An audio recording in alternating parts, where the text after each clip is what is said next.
Bayangkan, kau belum genap berusia 10 tahun waktu Perang Jawa yang dipimpin Diponegoro itu meletus. Sebagian besar keluarga dan juga mungkin ayah dari teman-temanmu tuh mungkin banyak yang join dengan pasukan Pangeran Diponegoro waktu itu. Tapi sebagian lain juga tidak. Kau termasuk di dalam golongan yang kedua ini.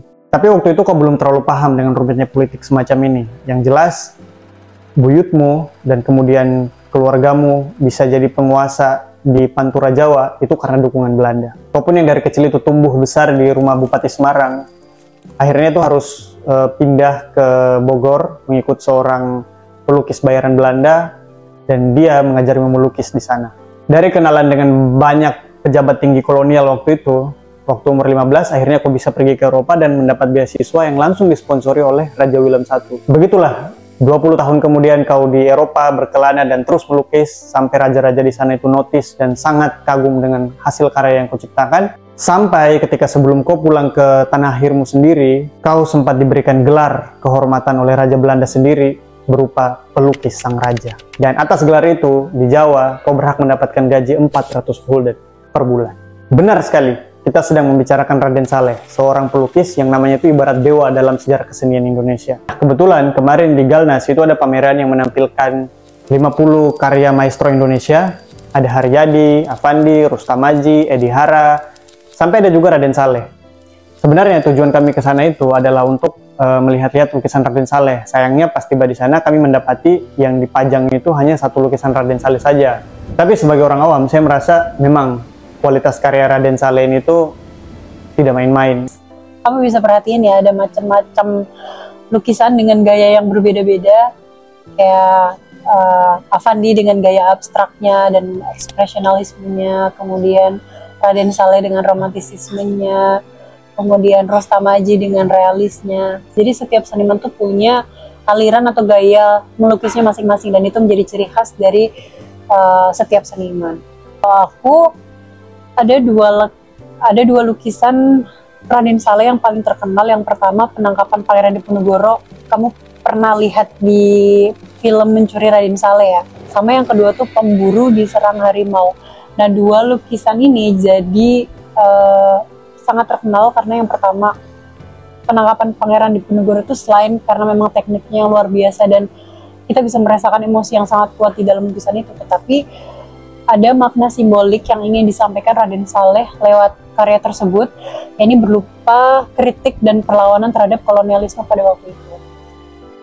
Jadi sebenarnya itu lukisan penangkapan Pangeran Diponegoro itu merespon lukisannya Nicholas Pieneman yang penyerahan Pangeran Diponegoro, di mana Pieneman dalam lukisan tersebut menampilkan sosok Pangeran Diponegoro yang dengan sikap tunduk dan kalah pada saat penangkapan itu terjadi.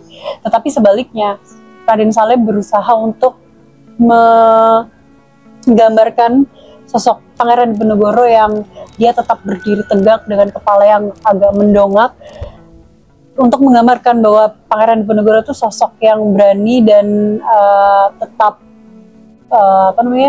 tabah tetap tegar ketika dia ditangkap oleh pemerintah kolonial. Nah, terus kalau yang Pemburu Diserang Harimau itu lagi-lagi tentu karena tekniknya yang bagus banget dan emosi yang juga kuat di dalam lukisan itu. Tetapi yang pernah aku baca, kalau nggak salah, ada makna simbolis berupa hubungan antara manusia dengan alam. Terus Raden Saleh itu kan dikenal sebagai seniman yang suka dengan satwa-satwa liar ya. Jadi lukisan itu bentuk ekspresinya Raden Saleh untuk menggambarkan hal-hal yang dia sukai. Terus pada waktu itu di Eropa banyak banget orang-orang yang terpukau, terpesona sama gambaran eksotis dunia dari timur, terutama yang berkaitan dengan hal-hal satwa liar, terus hutan tropis, pokoknya gambaran-gambaran yang mereka nggak pernah jumpai di Eropa sana.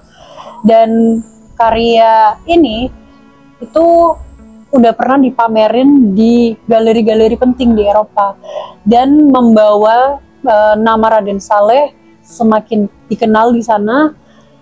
Dan Tentu aja ini juga jadi salah satu karya yang semakin mempopulerkan nama Raden Saleh sebagai seniman besar dari Timur.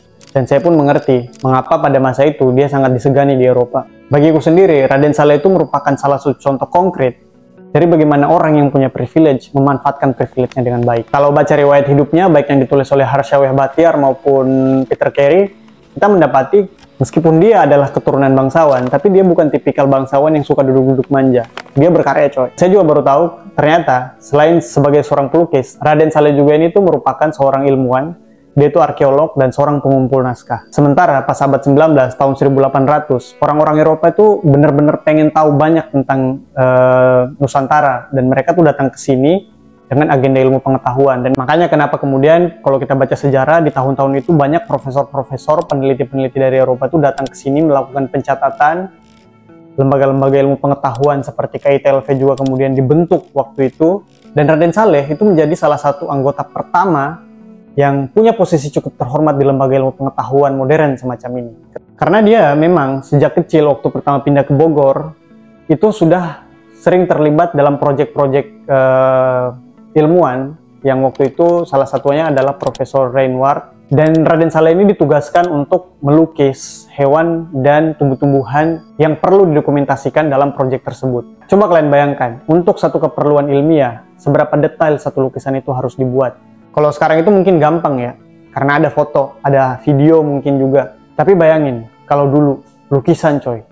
Lukisan itu harus detail dan presisi untuk merekam bagaimana hewan-hewan dan tumbuh-tumbuhan itu tuh memiliki anatomi yang spesifik. Dan meskipun waktu di Eropa kita tahu bahwa gaya hidupnya itu cukup Eropa sekali, misalnya kayak baju-bajunya yang cukup mahal dan paling trendy saat itu, terus kemudian kebiasaannya untuk menghadiri pertemuan-pertemuan borjuis, tapi dia berkarya coy. Dan untuk menghasilkan karya yang bagus dan dinotis oleh kalangan elit Eropa, itu tuh harus detail dan punya emosi yang kuat. Nah, untuk keperluan itu, selama 20 tahun berkeliling di Eropa, Raden Saleh itu bukan cuma sekedar melukis, tapi dia juga belajar mati-matian, mengikuti banyak kegiatan ilmiah yang terselenggara di benua biru waktu itu. Buktinya, di tahun 1843, itu Raden Saleh sempat mengajukan kepada Menteri Urusan Kolonial yang ada di Belanda, agar dia diberi izin untuk belajar ilmu hewan karena dia itu punya keinginan untuk melukis kuda. Dan saya pribadi sendiri tuh sangat suka dengan cerita-cerita orang yang memiliki dedikasi tinggi terhadap passion dan pekerjaan mereka untuk menghasilkan sesuatu yang mendetail.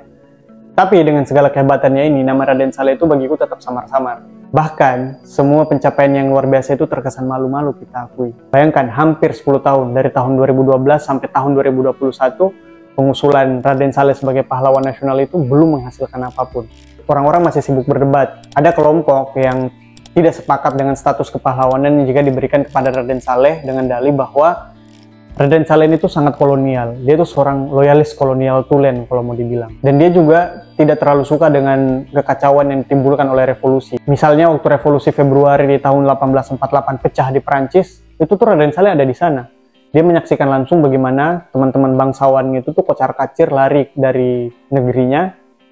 Dan Raden Saleh itu menganggap atau berdoa semoga kekacauan itu tuh bisa segera dibereskan gitu. Artinya dia tuh memihak kepada teman-teman bangsawannya atau bersimpati kepada teman-teman bangsawannya dan tidak terlalu menaruh perhatian terhadap persoalan-persoalan yang menimbulkan gejolak revolusi yang membakar semangat masyarakat Prancis waktu itu. Di Jawa ketika pulang dia juga sangat dekat dengan berbagai pejabat tinggi kolonial ya.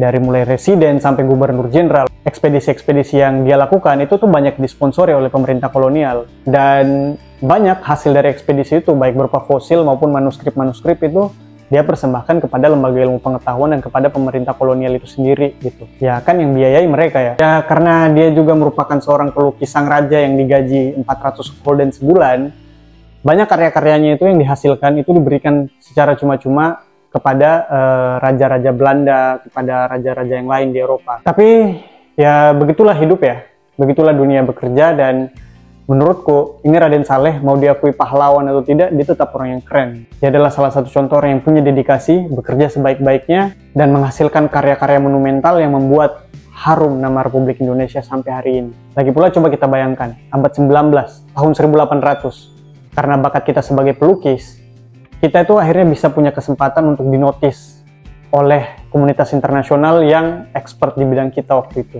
Menurutku itu satu pencapaian yang luar biasa, karena di zaman kita yang merdeka saja sekarang ini, belum tentu kita bisa memaksimalkan bakat dengan pencapaian selevel Raden Saleh. Dan menurutku tetap keren sih, waktu Raden Saleh melukis penangkapan Diponegoro dengan kesan melawan, dan itu diberikan kepada Raja Belanda.